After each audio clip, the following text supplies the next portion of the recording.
Good evening, everybody. So we're going to talk while you all eat your dinner, and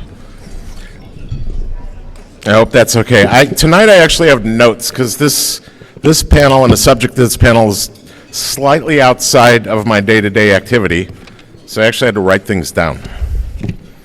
So the official title of this panel is Hollywood in Space, Honoring the Greatest in Creativity, the Artist, the Science, and the Right Stuff. But I think that's because Victor's more of a poet at heart than anything. We call it the Hollywood in Space panel, and that's enough. I want to draw a distinction between space and science fiction. There's a lot of films we could discuss. Some of them fall into the realms of science fiction and not space, so we'll leave those alone, as great as they may be. You know, they're not mutually inclusive or exclusive. So we're not going to talk about films that are about aliens on Earth. 2001 was a great space movie. Blade Runner and Matrix were great movies, but not what I would put into the space category. So we're going to try and keep this a little relevant to Victor's title. Hollywood has always had a fascination for space. The VES, the Visual Effects Society trophy, is modeled after a film made in 1902, the George Méliès film, A Trip to the Moon. There are films like Fifth Element, that's space fantasy, but it falls under space. There are films like Gravity and Martian that are grounded in reality. And there are films like Right Stuff and Apollo 13 that are true stories, but help us to understand the drama associated with these events. And even though we know the ending, there's still drama. We have an amazing panel to have this discussion. People from the film business, and thankfully one rocket scientist, because we do need to stay grounded in reality. Marty introduced pretty much everybody, and if you want to read bios, you can read them on the website, but I'm not sure. I think you might have missed Brian, so I'm just going to hit a few notes on Brian. So Brian is project manager and leader of NASA and JPL's most challenging missions, and the one I find more fascinating is your current job, which is the ARM project, where he's leading a mission to send a ship to an asteroid, pick up a 20-ton boulder, deflect the asteroid somewhere else, and float the boulder somewhere so that we can explore it. Is that pretty close? So, I think that's science fiction. So, we have Jeffrey Kluger from Time Magazine. We have Linda Obst, who's worked on an unbelievable number of films relevant to this panel. Is Contact and Interstellar, both of which are good space films. Brian, we talked about. Ian, if he didn't mention it, won an Academy Award for his work on Interstellar. And I think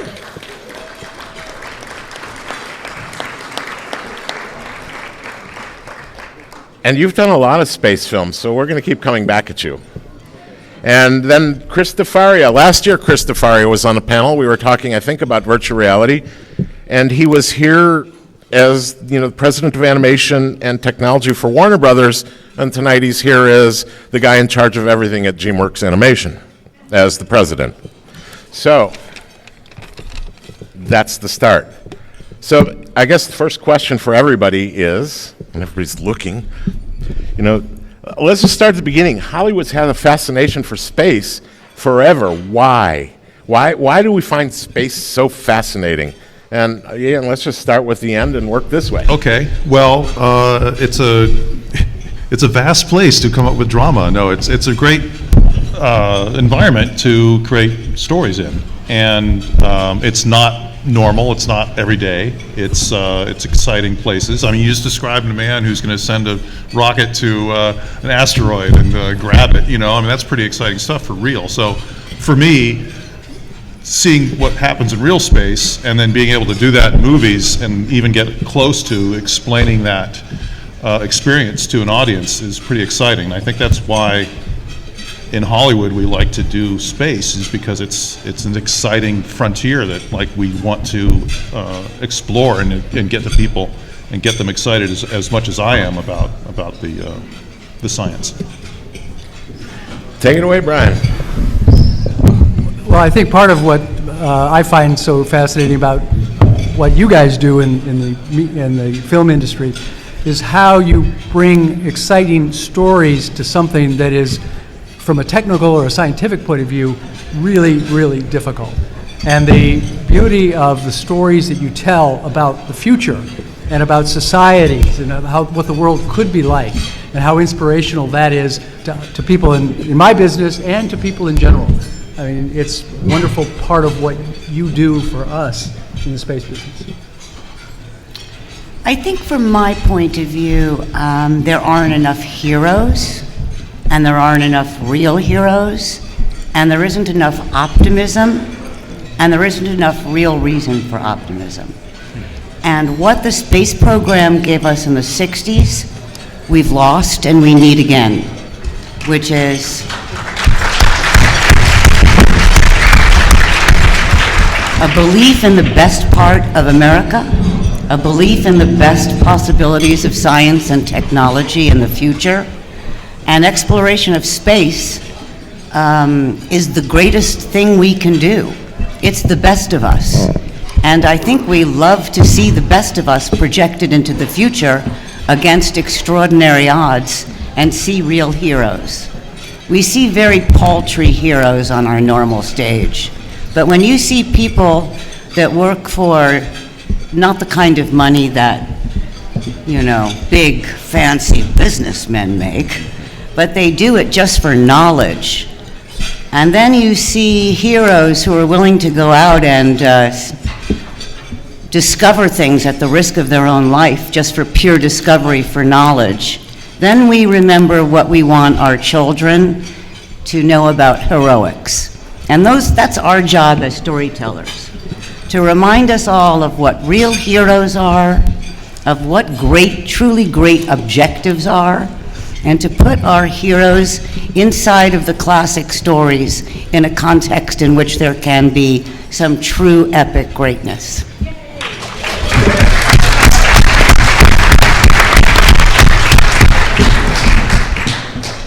That's why I get crushes on scientists. Probably a little simpler. I think Doug Adams, who wrote Hitchhiker's Guide to the Galaxy, just said, he said, it's big, it's really big. That's what he said about space. And I think a little bit, you're talking about the heroism. I think from a filmmaker standpoint, space is many things that are always present in a good movie. It is mysterious, it is big, it's a frontier, naturally, and everything that happens in space is vastly more important than if you happened on Earth. It's more dangerous, it's more emotionally charged, it immediately addresses, I think what your point is, elevated themes of heroism, curiosity, getting close to God. So, I mean, it's a fantastic venue. So just from a filmmaker standpoint, it's very loaded. I think for me, what strikes me about space is that it's the very nature of space that it taunts us, and it almost does it on purpose. You can look at a mountain, there are mountains right outside this building, and if you so choose, you can climb that mountain. And when you get up to the top and you see another bigger mountain nearby, we have the impulse as human beings, and we have the capacity as human beings to go climb it. The ocean is similar. You look out across the ocean, and the ocean taunts you until you sail across it, which you have the power to do, and taunt it back from the opposite shore. Space is different. It's always there. It's always visible. It's visible through the transparent pane of glass of the atmosphere. We see it every night. Neil deGrasse Tyson has observed that we are unique among mammals in that we sleep on our backs very comfortably. Well, when you're on the savannah and you sleep on your back and you open your eyes, space is there. And what it tells you is, you can never come touch me. I once analogized it to all of us living inside an aquarium. our Earth. It's the most beautiful aquarium imaginable, but we're still trapped behind the glass. We don't get to go investigate what's beyond.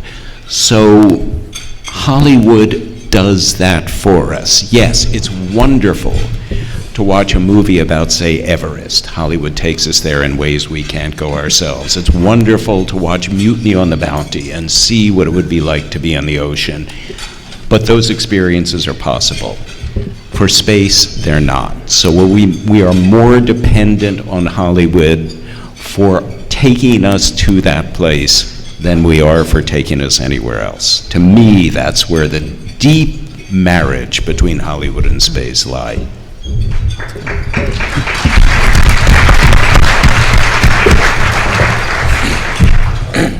Okay, so I could attack this question all night, but we'll go back to it, I think.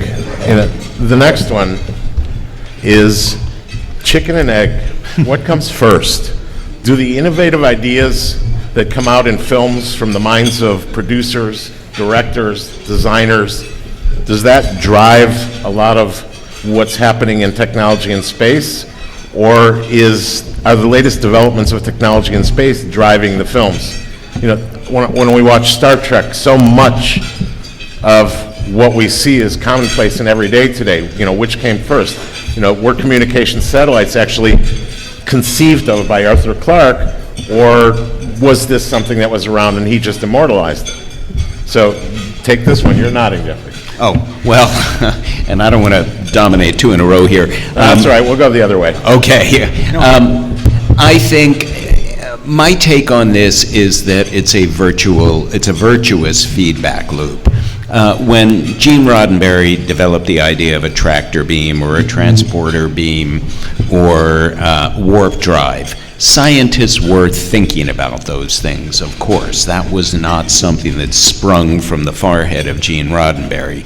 But Gene Roddenberry took it out of the realm of obtuse equations on a blackboard that 99% of us wouldn't understand, and made us see what this could look like if it happened, if it were made real.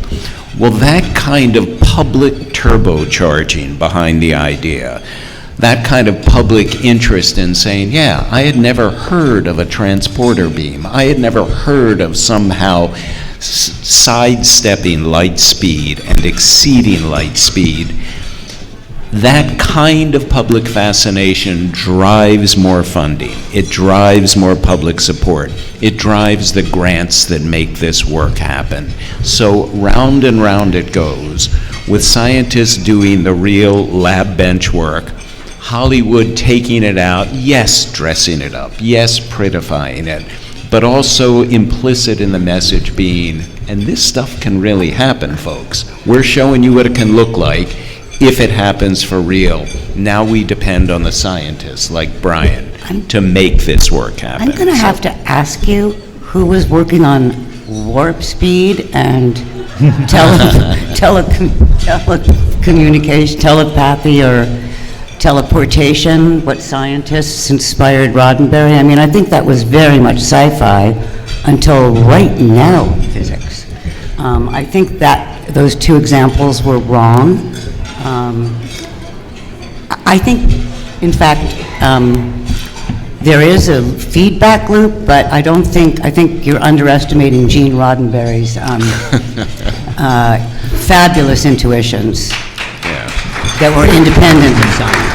I would never underestimate I that. actually do copy scientists. I actually do what you said Gene Roddenberry did. But the means of doing teleportation, if it's possible, come from quantum entanglement, which is right this minute. The means of doing warp drive come, if it's possible at all, from a kind of Alcubierre drive, which is sort of right this minute. There were no possible antecedents in physics for the stuff that Roddenberry was coming up with. And I think that there were some sci-fi people working on that stuff. And I think he was reading very advanced and informed hypothetical sci-fi. And there were some great science dabblers in sci-fi at that time. But they were not doing hard science. They were sci-fi writers who were very good science writers. We don't really have that right now. We have hard science, and we have popularizers in the media. So I have to say, I think it's not, there may be a positive feedback loop, but I don't think it works exactly. I have to just dispute those particular facts, because I'm stunned to find now Gene Roddenberry's ideas finding their roots in contemporary physics for the first time. I copy scientists. I chase them around like a dog with a bone, the best ones in the world. And my last 2 movies came from saying to scientists, the most extraordinary extrapolation of your work. What would happen, Kip, if you found gravitational waves, which he did 11 years later? What would the most extraordinary thing you found be? To Carl, what would be the most exciting thing in your lifetime? The discovery of the answer to SETI, to a signal from SETI. So I actually do chase them around and get in a feedback loop. But I think Star Trek, I think, had different roots. J.J. Abrams does a different thing altogether. Thank you. Who laughed? Thank you. Marty left. Enough said. Speaking from the technology side of the world, when I look at the original Star Trek, 1966, and I see computers that talk and being able to talk to computers, we only just have that now. I mean, the level of sophistication of our computers today is still tiny compared to the capabilities that are imagined in 2001.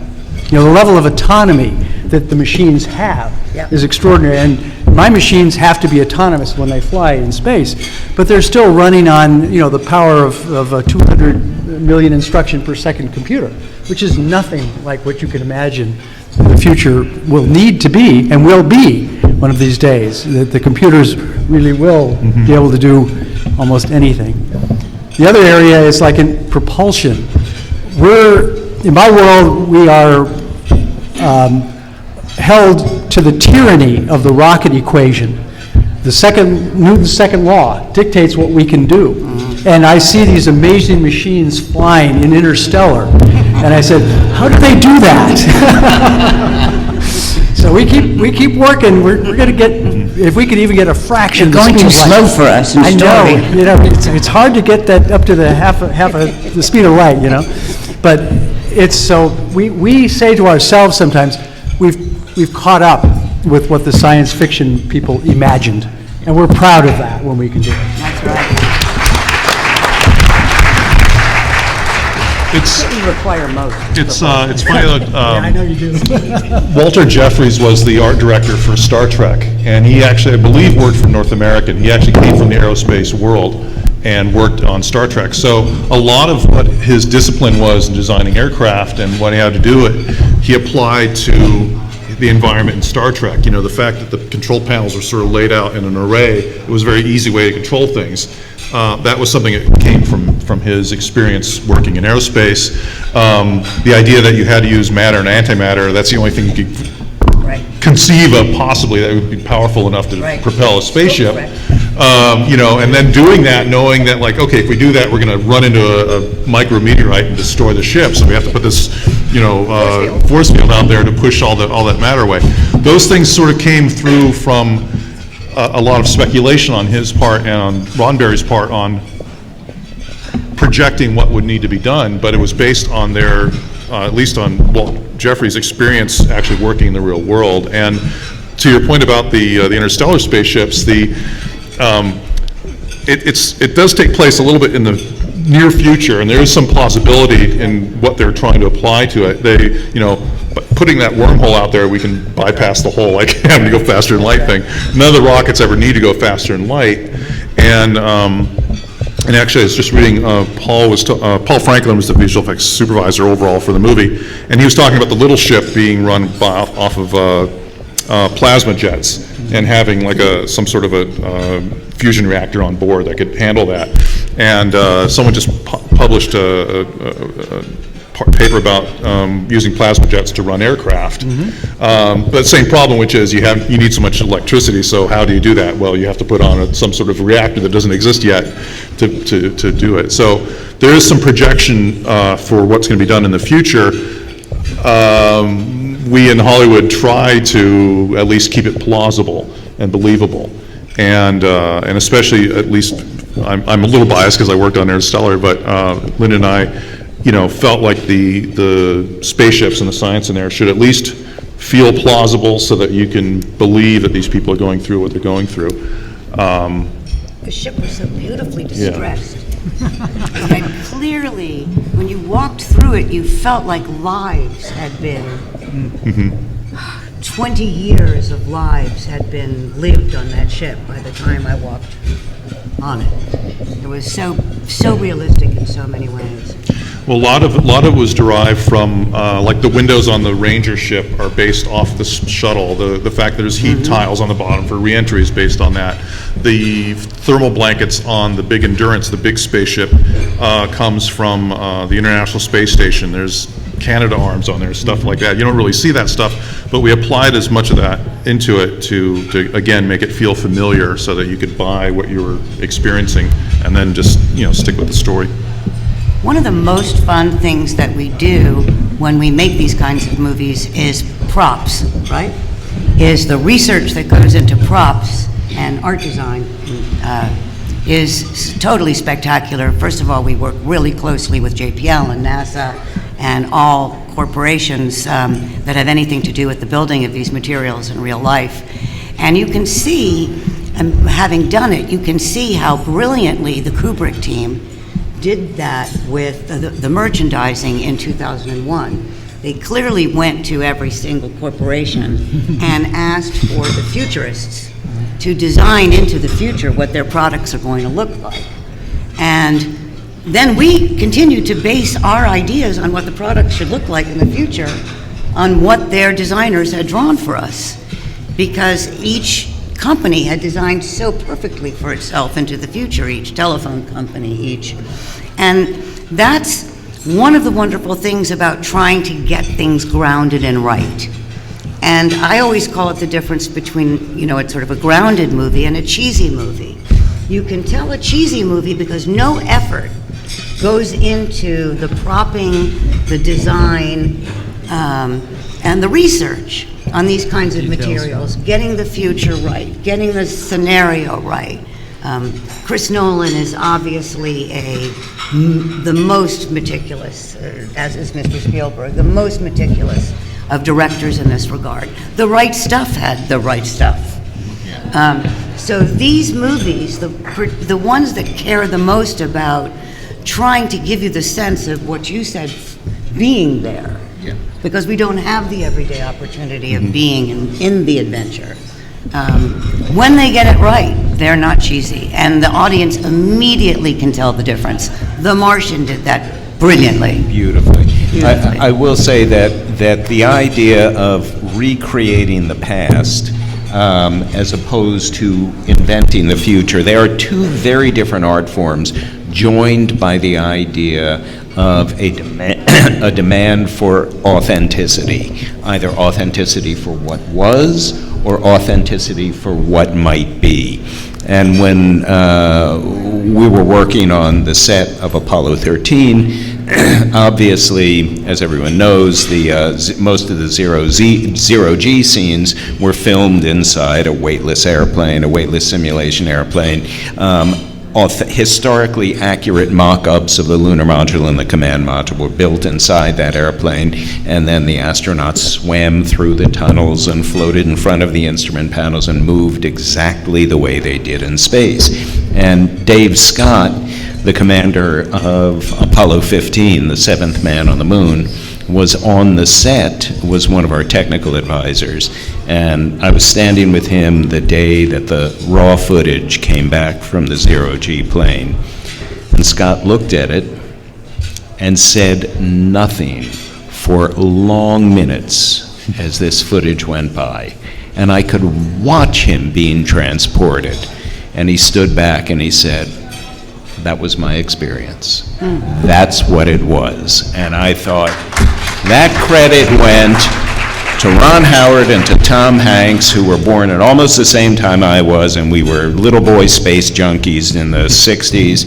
They grew up with a demand for authenticity, as did the set designers, and it worked perfectly faithfully. It's great. So, Chris, we skipped you on that, so I'm just going to go forward to... Yeah, go to your next one. Let's talk about Gravity. I will just point out that of all the movies talked about today, I only think it was the one that tried not to be about the past, not about the future. It did try and do a snapshot of where we are today. Well, let's talk about the realism of Gravity. How much research went into that? Or was a lot of it thrown out just for the expediency of moving a story forward? No, I mean, that would be absurd. We attempted very hard to be very realistic about many things, but of course, and this is what's interesting about the conversation, I'm listening to everybody talk here, and I feel somewhat pedestrian in the fact that we really tried to put the story up as important as some of the science around it.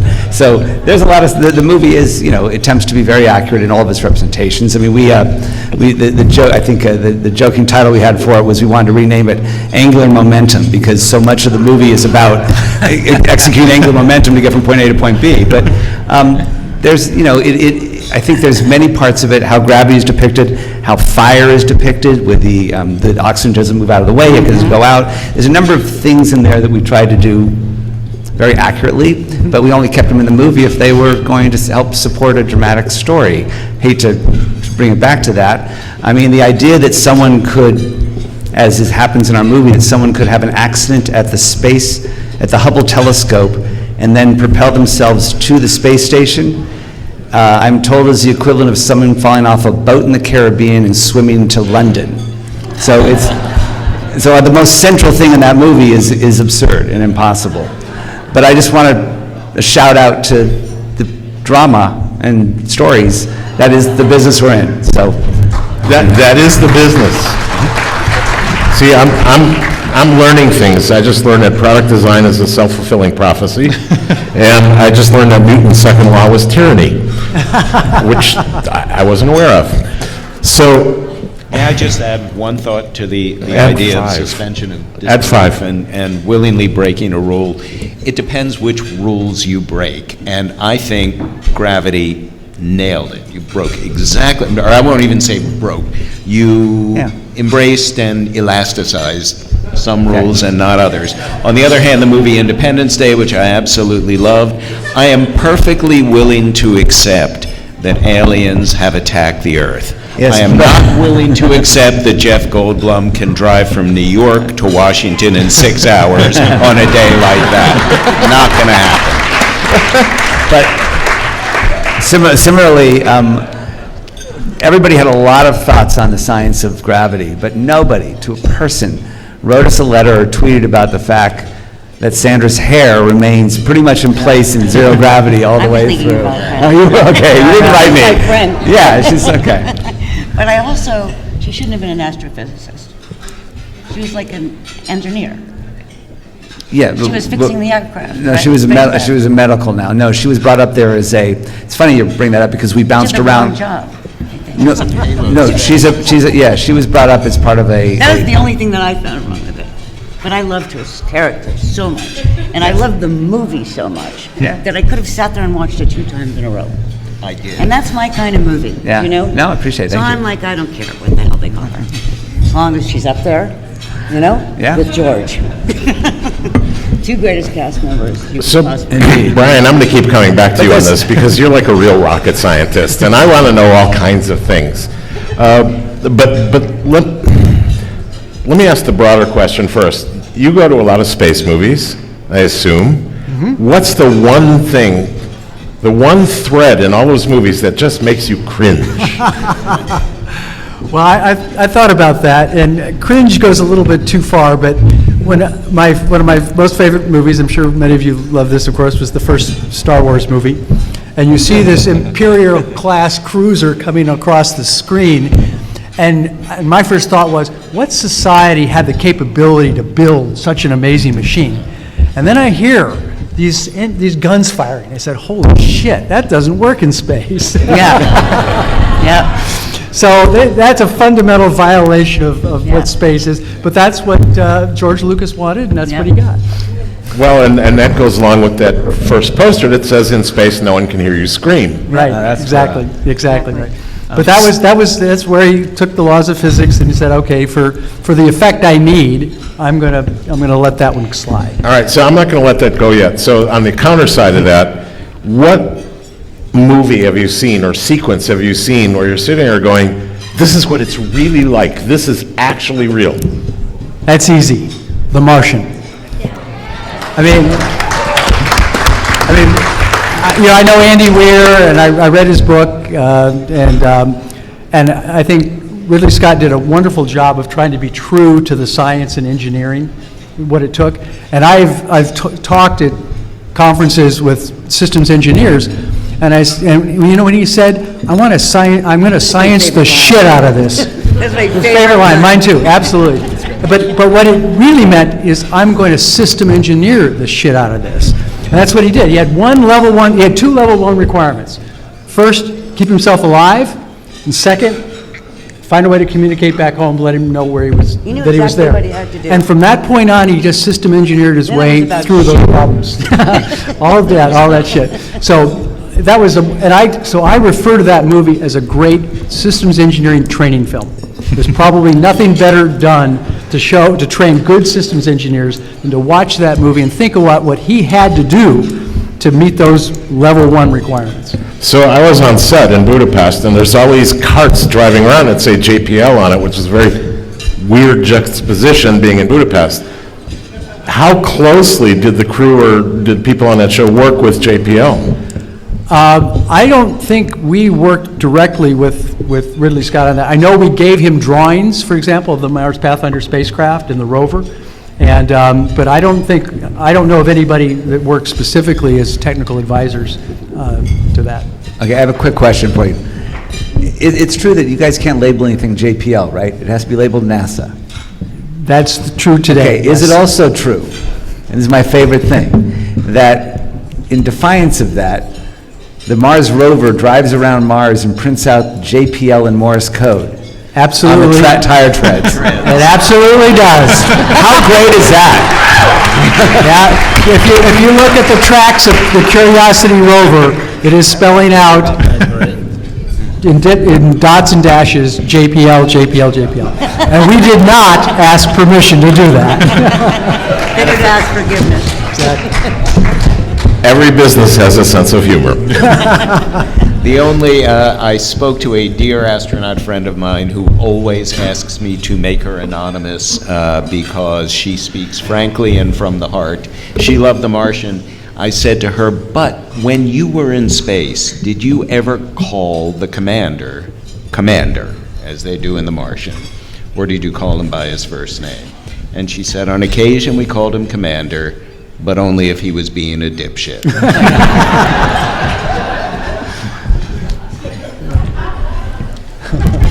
So this is out to everybody, or anybody who wants to jump in on it.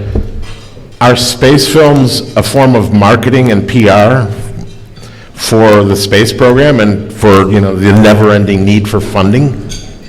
Well, I think they're a form of marketing for science, which is a form of marketing for democracy and humanity. I like that. That's even better. If we don't know stuff, it's just going to get worse than it is right now. And we're going to continue electing people like we have in the White House right now. Because everything is really dependent on having information.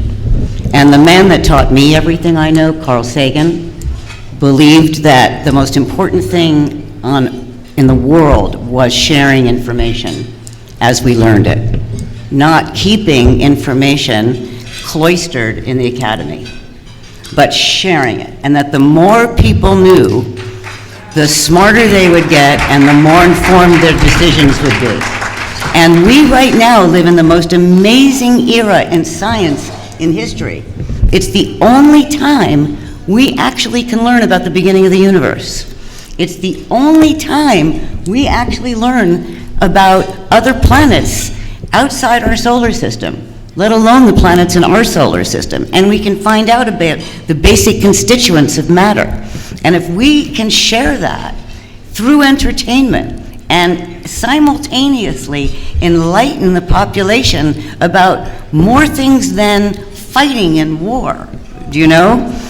If we can get them excited about, this is what I learned from Carl, fundamentally, that yes, a production designer could draw a planet, but if we saw a picture of a real planet as it was actually created in planetary dynamics, it would have so much more astonishment than anything anyone in Hollywood could draw.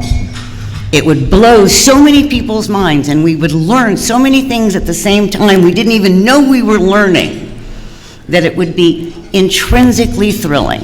So all we have to do is deliver them these pictures. All we have to do is show it to them, and they will have learned something. And then if there's an amazing story at the same time, you know, then it's marketing for the movie, and it's marketing for a little bit of, hey, wonder. Hey, Linda, there's a job open at NASA right now. We need a good administrator. So I might have to ask you, Linda, if your new responsibility now is making movies that take the place of already funded schools. Well, I just think it's all one big thing, you know? Because yes, we want money for the space program. Yes, we want money to go into all of the things we care about, the poverty programs, the space programs, everything but giving money back to richer people. But we can't do it unless people know why. What does it matter if we know stuff? How does it benefit us to have information? How are we better for being smarter? And if people don't feel the excitement of that, we're going to abandon it. And forgive me if I keep interrupting, but this It's a panel. excites me. Okay. This is a point I often make when I give talks, and I say that the truth that dare not speak its name before a Senate subcommittee, if the administrator or deputy administrator of NASA is being asked, why are we spending this money? Why are we spending this money? And he'll talk about spin-offs, and he'll talk about defense applications and so forth. But my answer is always because we go to space for the same reason we write symphonies, and we paint paintings, and we choreograph ballets, and we cheer football games, for God's sakes. But these are all things that do nothing to keep us alive, but they do everything at all to make us glad we're alive in the first place. We're an idiosyncratic species, and this is how we roll. Yeah, I just want to add something to that too, which is, we already take for granted what space gives us, though. I mean, every dollar we invest in research and into exploration ends up coming back to us. And, you know, you mentioned Arthur Clarke and the communication satellite. We take for granted that we can make and call people around the world instantaneously. And that's all because we put the effort into creating these satellites and creating this technology that didn't exist before, and putting our minds together to do that, and to go to the moon, and by the way, I believe we went to the moon. Just a point of Yeah, just yeah. in case you were wondering what we thought about that. Yeah, my business partner actually used to get calls from Buzz Aldrin all the time, and I'm like, you know, if anyone actually confronted that man, and like someone did, and it didn't end well, Spin-offs but are innumerable. yeah. And not only that, go ahead. Oh, no, that's the point. It's like we take for granted what we've gained from all this research, and certainly, you know, is it better for us as a society to come together for something noble and bigger, and to know that knowledge that's creative and that's inspiring to, you know, new generations, than it is to do something that's destructive and you know, regressive, which is sort of where we're at the tipping point right now. You know, where are we going to go forward, or are we going to go backwards? But yeah, there's a practical application. Every one of your dollars spent comes back to you tenfold or something Chris, like And I just want to add, I think I'm going to just, for the fun of it, say, look, I do think that movies can be, in some respects, an advertisement for space program, but I also think space is an advertisement for movies. I mean, I think it works the other way. There's a reason why Méliès's, first movie, the movie 1902, was so important to the film business. I mean, there are, outside of maybe Holt's The Planets, there aren't a lot of symphonies or ballets about space. There aren't a lot of, sure there's paintings, but really I think in the film business and then ultimately in television, it's offered us a way to explore space that I think is relevant to this conversation. It really is a powerful use of this medium. I don't know any other medium that can capture this or even come close to it. And that's, I think, part of the other way. Space is a fantastic advertisement for what we do. And I think what we have to remember, too, is that in space, when we talk about space, we're talking about the universe. We're talking about stars, and we are made of star stuff.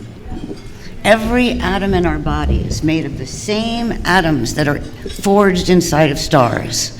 We're all made of the exact same stuff. And every question we have about what we're made of and what our destiny is, it's all questions we've been asking since we've been sitting by the campfire as early hominids.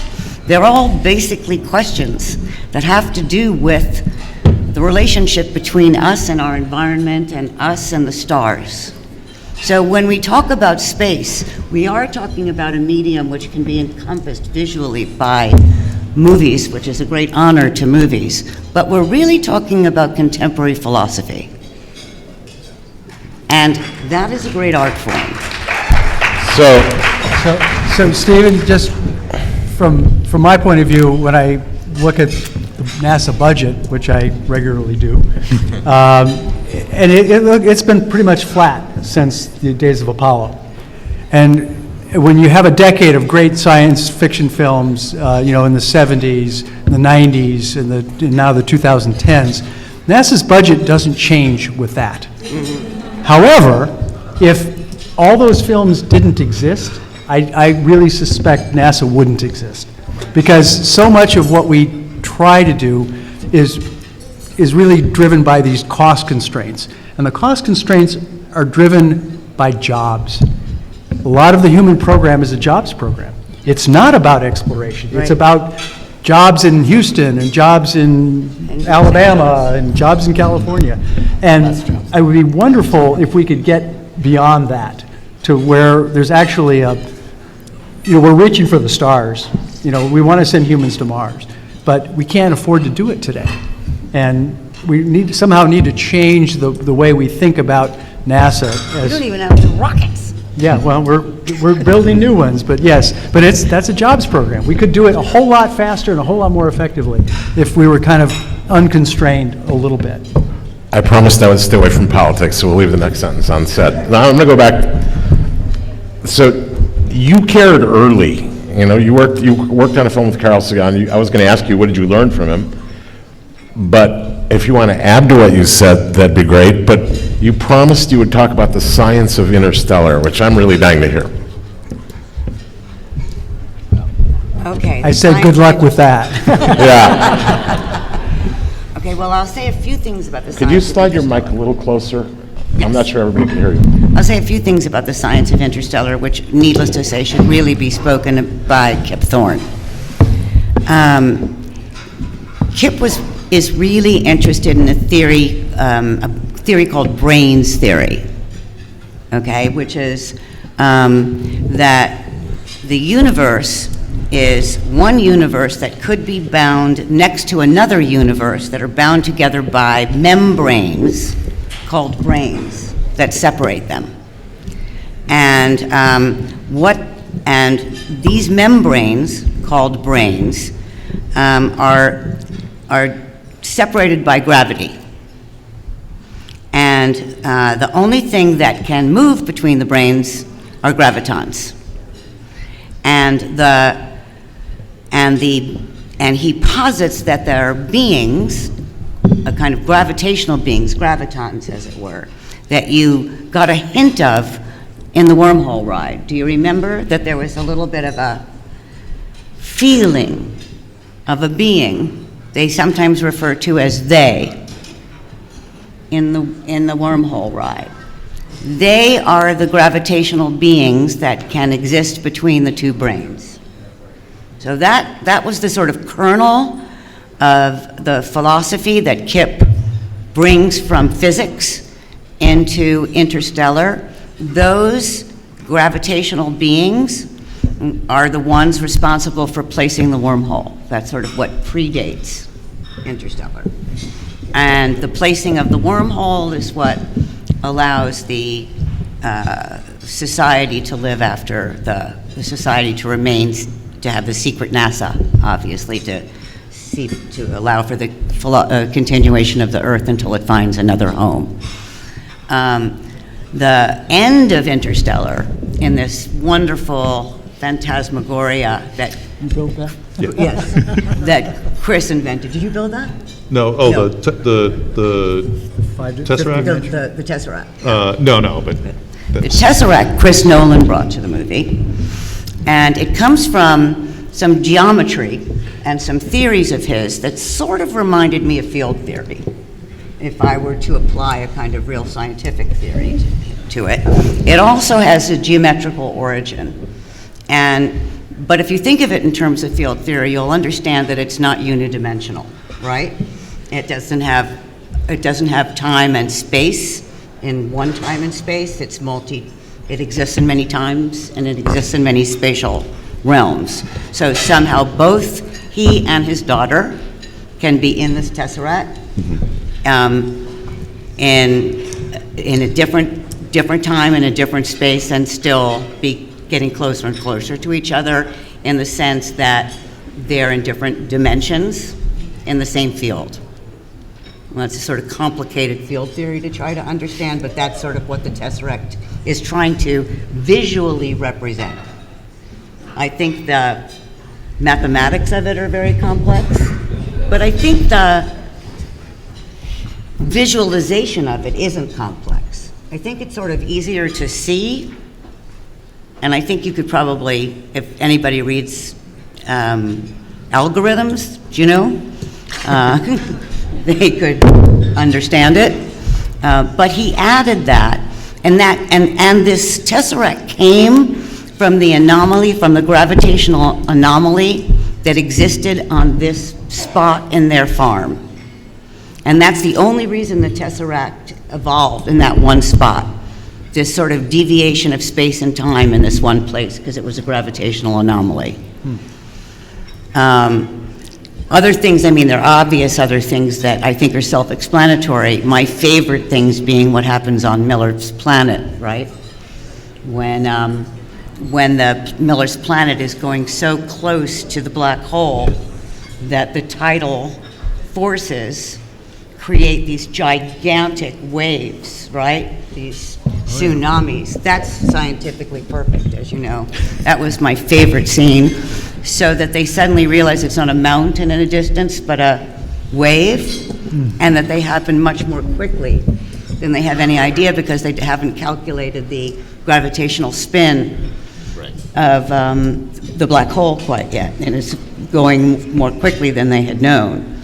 So, I have to leave Miller's Planet much more quickly than they thought, but we all know how powerful the gravitational attraction of a black hole is. So anything orbiting a black hole is going to have a really powerful tidal force that is going to create like on our planet, the tides are very powerfully affecting the water.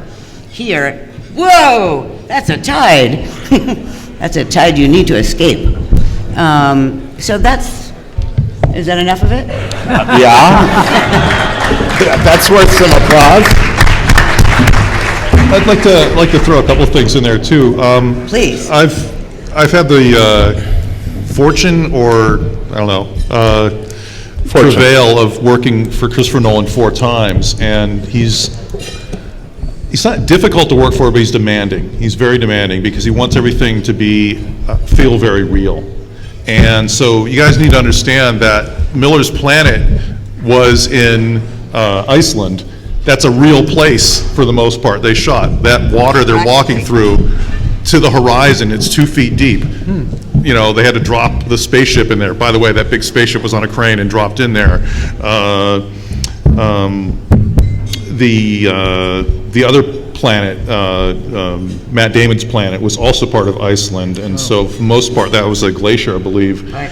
And then, speaking of the Tesseract, you know, I didn't build the Tesseract, but the center portion of it where Matthew McConaughey is looking and going through and trying to find the room of his daughter, that was a set, and that was the most amazing thing to me, was trying to conceptualize what a multi-dimensional space was going to look like, and then ask some carpenters and some steel guys to go build it, you know, go build this thing. So it was actually sort of a feedback loop in that the visual effects department developed what that Tesseract looked like in the computer, then they fed that fix it. back to production designer, and then they used that to build the center portion of that. So you got to understand, even though there's a lot of CG involved in, He does so much practically. he does so much practically, yeah, and tries to shoot that for real as much as possible, and then guide the CG people to follow his lead. It's so impressive how much he does practically, because everybody's painting everything these days, and he's shooting it. Yeah. He's shooting it for real and finding it. It's extraordinary. It's like shooting in film. But isn't it interesting how two places in Iceland look so alien, even on our Earth, and like, you know, we buy that as this amazing And you want to know place. something really interesting about that? I'm doing a movie about Carl Sagan right now at Warner Brothers, and I'm very excited about it. And there was a moment on Pioneer, which you guys may remember, when they landed Pioneer, and Carl was so excited to find life there. And they put the probe in the soil, and they pulled it up, and there was no life in this one spot. And Carl had thought they had picked a very conservative spot in the first place because they wanted the spacecraft to land in a place that was very safe. And Carl had wanted them to go closer to some places where there might have been water, more likely to have been water in the past, but they didn't want to do that because it was a less stable place to land. So they scoop this one scoop up, and they decide there's never been life on Mars. And Carl says the absence of evidence is not the evidence of absence, right? That this just means we didn't find it in this one spot. And he had this big argument with everybody on Pioneer. Well, imagine if we had put a probe in Iceland, in that spot, looking for life, an alien had, and they'd come to the conclusion that there's no life on Earth. Yeah, they could land that's in where they a landed. Walmart parking lot and say, well, there's no life in asphalt, therefore there's no life on Earth. You know, you just think of these locations that Chris has found, and there would and if they put a lander there and a probe, there would definitively be the decision that there was no life on Earth, or at the White House, for example. And that's, I'm sorry. I'm not going there. I'm just in a mood. I'm not going there.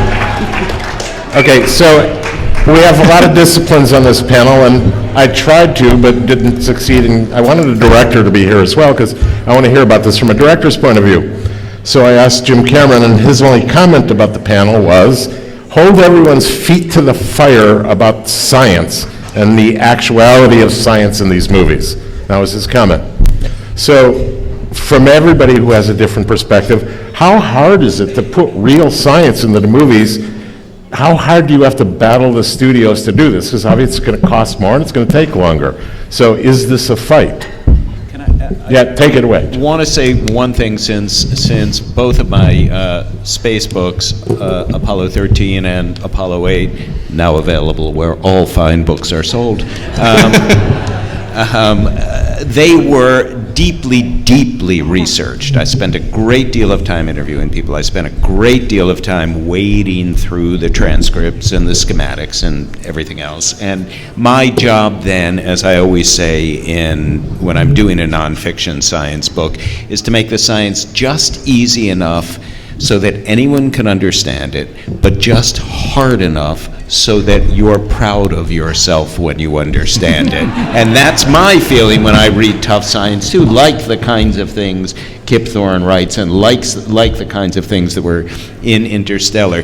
And I will end with one thing that Marilyn Lovell, Jim Lovell's wife, said to me when we were shooting Apollo 13 20 years ago, and I took this exactly the right way. I knew exactly what she meant. She said to me when we were on the set one day, she said, I have now come to believe that Jim was born to fly this mission and you were born to tell the story. And I hope that I fulfill that with Apollo 8. I think everyone on this panel who either does the science or conveys the science is performing one of the two halves of that incredibly important equation. And someone like Kip Thorne does both. But I think the science is there and it has to be told, and as long as it's kept honest, which it can be, which it was to a great extent in Gravity, and which it was to a great extent even in a movie like Interstellar, which dealt with enormously complex concepts, and it was somewhat easier in Apollo 13 because that really did happen, and it was old, not new technology. But I think it's a balance that's easy to strike, and I think studios are happy for it to happen because the more accurate the science is, the fewer complaining letters they get. So. Oh, and speaking of Cameron, wasn't it Neil Tyson who asked him to change the stars Yes, in Neil deGrasse Tyson. yeah Yeah, he did. That- in Titanic, because when they're looking up, it's not the right stars that would be there in the Atlantic at that time. So And holding did- his feet to the fire, yeah. Did he? Yeah, he did. He See, changed it. he wants, hold your feet to the fire, he wants the accuracy. So Chris, you might be on both sides of that equation on, how hard a fight is it at the studio to put the realism into the films? Oh, well, two things. One, I was at Warner Bros. When we were making Interstellar, and I don't remember ever actually having an argument about the science in that movie. Now, that's a testament to both you and to Chris, because I don't think people argue with Chris, so No. I think that's pretty straightforward. Yeah. So we're going to go with that. And in terms of making Gravity, I'm just trying to think about your question. We didn't have conversations about the science. It didn't get in the way of the story. We had specialists that would help Sandra, the science of her state of mind, if there's such a thing, we spent a lot of time on. Really a tremendous amount trying, and she did. She did the long hours to figure out what a character would be like in that situation, both physiologically, what the effect would be on her, not her hair, but on her, and then how that might be translated into an emotional reality in the scenes. But we also spent a staggering amount of money getting the lighting right. But you built the most amazing LED. We did build the most amazing thing, I know, that we probably could have done another way, but it was pretty cool. Oh, It was it's very cool. Yeah, to try and every single scene in that movie, every face that's lit in that movie is lit according to a massive geometric model that we had built about where the sun would be, where the earth would be at any single moment in the movie, the earth providing a bounce to the sun and what it would, and then the moon. So we had 3 light sources that were affecting it, and we tracked that with actually refurbished automobile assembly plant robots that would move the set according to where the sun should be at any moment. And then we had these light panels that were programmed to move the sun and the bounce of the earth at any second. So at any moment we were shooting a scene, we would have to find the continuity within the script, but we would also have to bring up what was exactly the lighting continuity for that second, that moment in the movie. That was a tremendous amount of work. And That's actually one of my questions that we no longer have time for, because Victor's told me we got about 5 minutes, but was about that amazing light panel. That was and the science accuracy. coming to life. That was science. extraordinarily accurate. Yeah, so it's like a reverse planetarium programmed to move with the movie. Yeah, So but even it- during shots, it's moving all the way during shots, correcting for where the sun would be. And how long did it take to cue that up before every shot? We spent 6 months queuing it up before we shot. Yeah. And then we brought it to the set, and then it broke, and then we started queuing it up again in real time, so. So, anyway, Mark, Linda. The only time I had trouble with this was during Contact. And it's when you're on your own, before you have a 500-pound gorilla director, then it becomes difficult. Once you get a 500-pound gorilla director supporting you, and if he supports the idea of getting the science right, so the key, then the studio will support the director. So the key thing is getting a director who cares about the science. When I first had Contact, I had a boss whose name will remain silent in this room, but he owns the Warriors now. And he wanted Ellie to not really be looking for extraterrestrial life in space, but he wanted her to be wanting to have a baby. I swear. He wanted her to be looking in space because she wasn't realizing what she really wanted was a baby. So he tried to take the piece away from me. He did like 10 scripts with terrible directors. He fired Carl and myself and hired a different consultant because Carl terrified him so much. So then when I got it back from Warner Brothers, then I brought Carl back on, and once we got Carl back on, then we got George Miller was our first director, who loved science, Dr. George. Then we were able to reassert the principle that everything was going to be scientifically correct, and Carl had his, correct executive producer head back, and he did the most wonderful thing that engaged George that I've done ever since. It's sort of the last thing I want to say here, because if there are any producers in the audience who ever want to make a science film, this is the way to do it, and Carl taught me. He has a workshop where he invites all the best scientists in the fields in the issues raised by the script. So if it's astronomy, and then biology, and then in the case of Interstellar, we also had the blight to deal with. So we had blight scientists, wormhole scientists, astrophysicists, whatever the subjects are raised. And then we workshop them, we give them all the script, we invite them for 2 days, pay them a little honorarium, get a dictaphone, somebody to record everything, pay for lunch, and have some of the greatest conversations. Just milking all the topics in the script by all of its experts. And Jonah Nolan was at our Interstellar one, and Steven Spielberg, and George Miller and our writers were and bring the screenwriter and the director, and just ask every imaginable question and milk every possible subject, and you get the best ideas.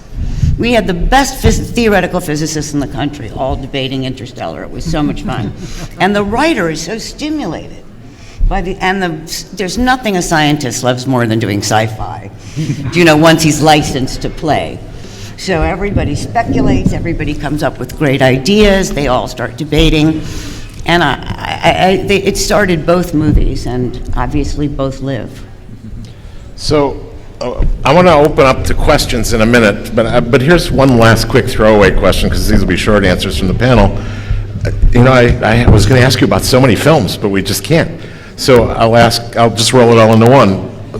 What, besides the films you did personally, what space film had the greatest impact on you? Oh, boy. I would say the ones that everyone on this panel did. Thank you very much. I would say, as a younger guy, 2001 was a primal space experience for me. I would have to say, as a less young guy, I've seen The Martian 4 times, and I am not ashamed to admit it. So. Right, and I have one more question before we go to that, just because I was there and we worked on it. When you first saw the launch sequence in Apollo 13, what was your reaction? When I first saw the launch sequence in Apollo 13, I thought, I did something so good in my last life, because that's the only thing that can explain my being here and seeing this.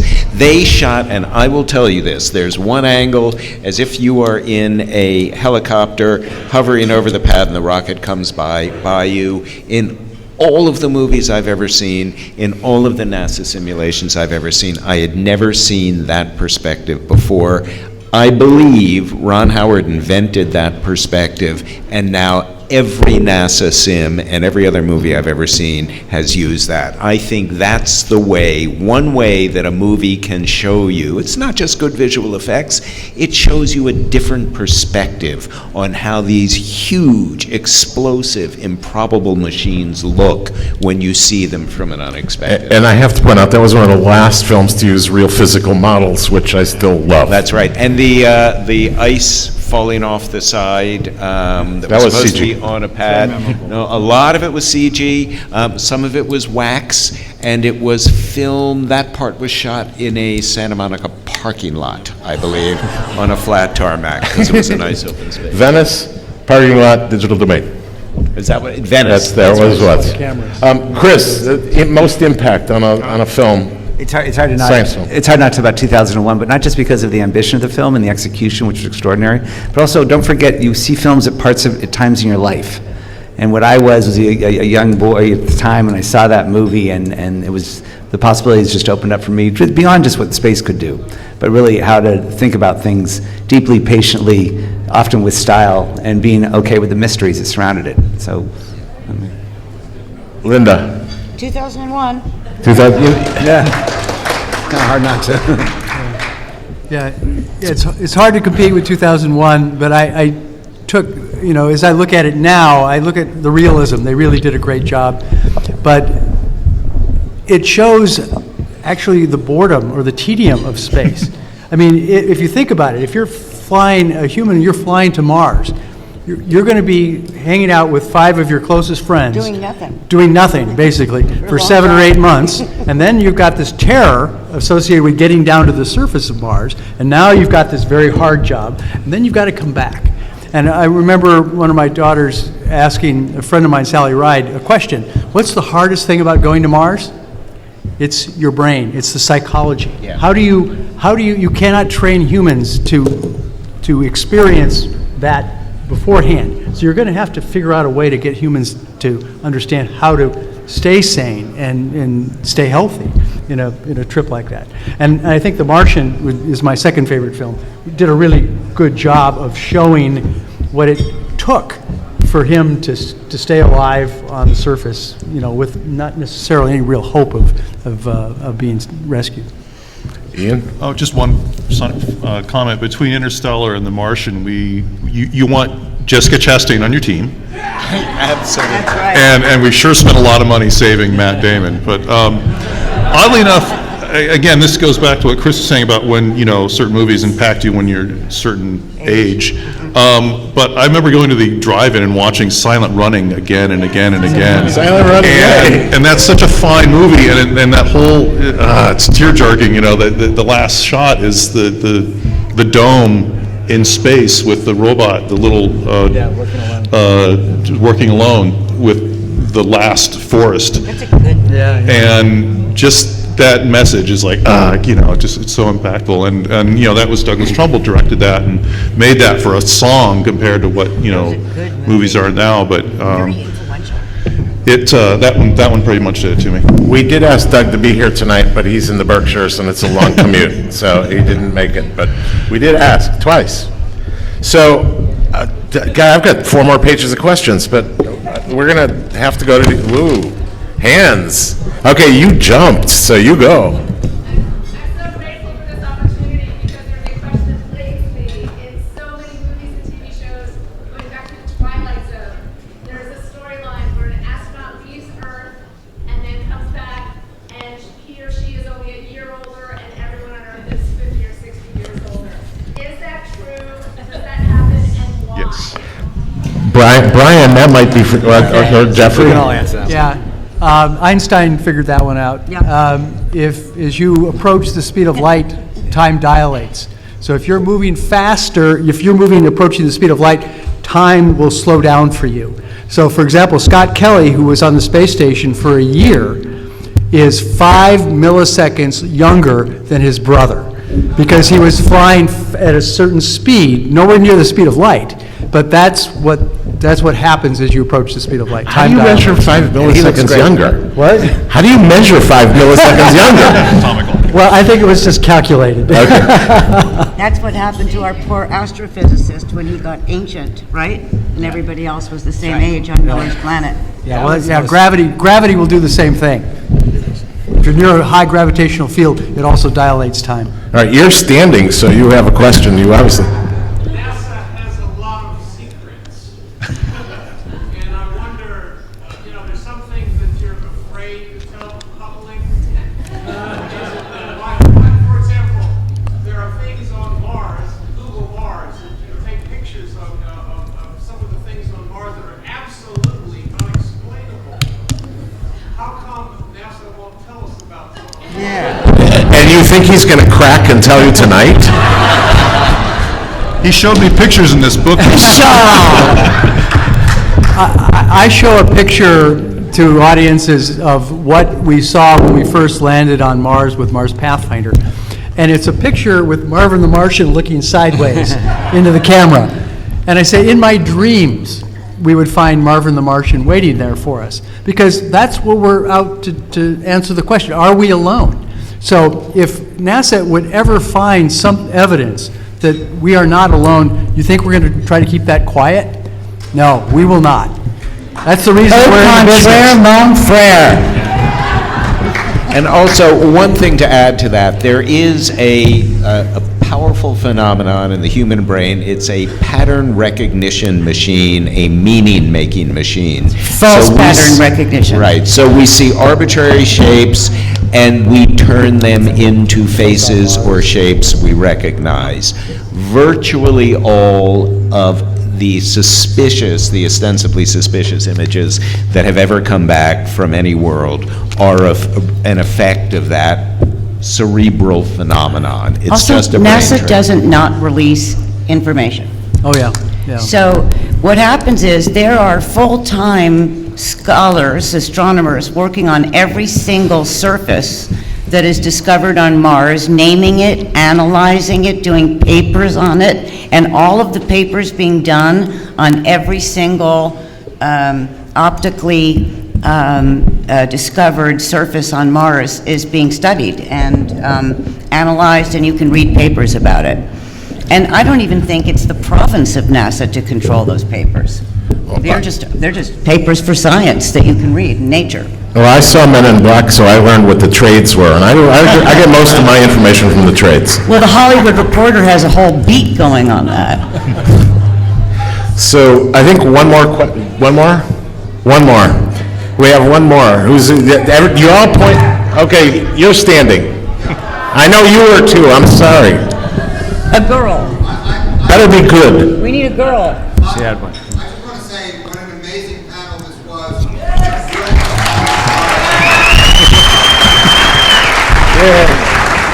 How grateful we ought to be to our moderator and to Victor Harwood and his team. Okay. That could go. That wasn't a question, so yes. Exactly. Okay, thank you. Again, this is awesome. Some of my favorite movies in space, the ship always gets a beacon signal and they are required by some crazy law to go investigate. Alien or Sunshine by Danny Boyle, they have to go, they're required. Is that a thing? It's like maritime law. We'll let you know when you get that beacon. If there's a beckoning, There's- we have to. I don't Yeah, yeah. Is that what you're saying? Well, if there was a beckoning from somewhere beyond our planet, We would- damn right we're going to We're go. going. I'm going. Yeah. He's definitely, going. We're going definitely. together. That's like the fourth law of robotics. You want to hear You have something? to. You want to hear something funny? When we did that panel for Interstellar, and I had like 30 scientists of all ages, one who was probably one of the greatest astrophysicists in the world from Stanford, and he asked if he could bring his little daughter so she could meet Steven Spielberg, and we said, of course. So everybody came, and Steven asked them, if you could go on this trip through the wormhole, knowing that you would never come back, and not having any idea what would happen to you if you would get to a world that you could settle or not, would you go? And every single scientist raised their hand, yes, except for Lisa Randall. Who said it would be too Really? uncomfortable. Why not? Didn't like the accommodations. But except for Lisa Randall, 30 scientists said yes, including the guy, Andre Lindoff, whose daughter was with him, who he'd have to leave behind. That's how curious scientists are to do the exploring that you talked about at the beginning of this. That's right. They are literally willing to give up their lives and end them in space, just like the explorers in Interstellar, just like the guys in Gravity, and in Martian. They want to go out there and see what it is, and if they got a beckoning, a call of some sort, that's exactly the path they would take if they could. That's what they're looking for. Are we alone? The biggest question. Some things are worth it. So, I'm getting nods. I guess we're done. Thank you, everybody. That was great. Thank you.